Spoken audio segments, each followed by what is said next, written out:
Welcome back to another episode of Historic Headstones of Norfolk. We are here in beautiful Elmwood Cemetery in downtown Norfolk. We are going to be talking about Ethel Holland. This is a video many of you guys have been requesting. It's about murder bottles. Alright, in the late Victorian period, when bottle feeding was a new concept, the little glass bottles were meant to ease the burden of childcare that the Victorian mothers faced. Often sporting names like Feed the Baby, Mommy's Darling. The bottles were patented and introduced in the late 1800s.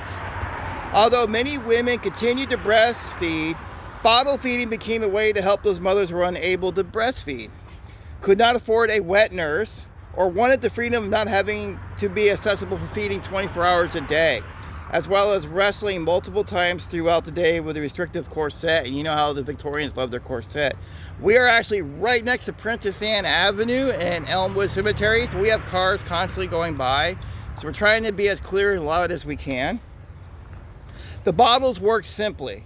After the bango-shaped bottle was filled with liquid, often cow or breast milk, a long rubber tube was inserted through a stopper in the bottle's thin neck.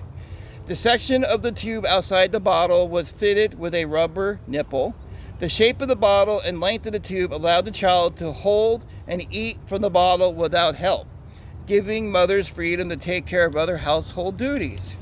At the time, they thought it was helpful for the mothers, and it made their life a little easier.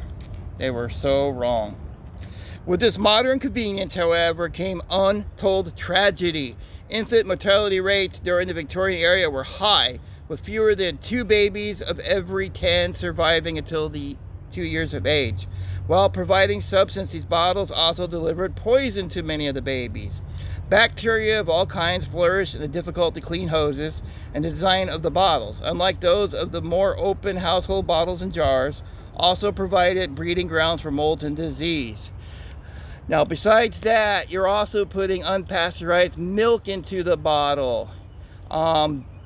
Doing that, you're actually adding more bacteria on top of what the dirty bottles are already giving you, so you're giving your baby a double dose of death.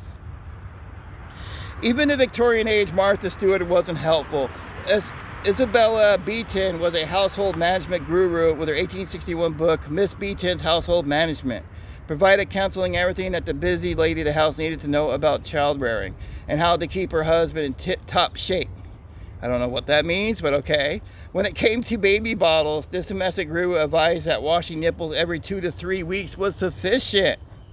Unfortunately, the impure environment of the rubber nipple allowed for even more bacteria to grow with abandon and added to the contaminated bacteria already collecting in the bottles. By the time Buffalo, New York outlawed the bottles in 1897, they were the first. They had acquired the moniker murder bottles after widespread attention by the medical communities that wanted to ban them in the U.S. and abroad. Many other cities and states followed suit, including Norfolk. Surprisingly, however, the bottles continued to be available and popular until the 1920s as the promise of independent feeding remained appealing. This is the video a lot of you guys were asking for us to do. It's actually an amazing story. It's very different.